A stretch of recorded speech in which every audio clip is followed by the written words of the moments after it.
Today on review we are looking at Fez for the Xbox 360 Live Arcade, which you can get for 800 points, or also known as $10. Fez is a very interesting indie game. It had been in development for a couple years now, and more or less had been eyed by many, and won so many awards for the best indie games of like GDC and many other conferences. But here we are now at the release of Fez, and do it live up to the hype? Honestly, the answer is yes. Fez do have some problem, but before we get to that, let me tell you what the story of Fez is all about. You, of course, play as a little guy who have found out that it seemed the dimension around him is starting to be whipped in half, and go on a quest to collect 34 to 64 magical cubes, which in return will end up sealing away the dimension splitter and end up fixing everything around you. And that's pretty much all you will get story-wise. Fez is not really about the story, about the feeling itself. Fez is mainly a 2D platformer puzzle game. The only difference here is that of course you gain the ability to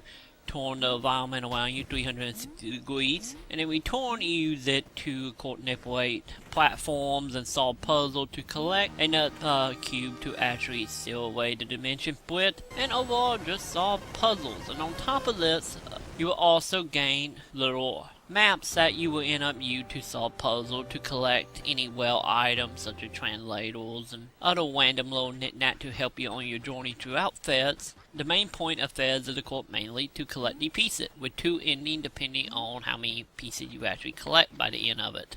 But sadly, Fez do have some problems here and there. Mainly, the main problem that Fez has is every now and again, it just have glitches throughout. Might it be falling through geometry of the land, or a little slowdown between transforming from one area to the next.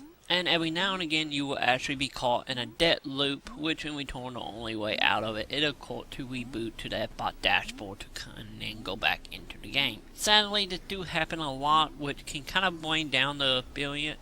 But when Fez is acting correctly, this is a fun game across the board. And with so many collectibles within the game, you will closely become a collector of might it be normal cubes, artifacts, or other random items that is spread out through the game. And of course, also you have a little character with you that will of course help you and make reference to games like Zelda Ocarina of Time, and in some way also throw back to many other Zelda games, from finding chests that will unlock key to get into new areas, and open warp zone to other areas throughout the game. And of course you have a map helping you throughout, which is of course can get a little confusing to actually figure out what you're doing, but once you wrap your head around how it works, it's actually fairly useful, and in most cases actually do a fairly good job of actually keeping up with which area do you got all the cubes, which one have puzzle, locked door, and so on. The game across the board is fantastic. Any if the glitches slightly kind of interfere with the game overall. And thanks to that, that is the reason I have to give Fez for the Xbox 360 a 4 out of 5.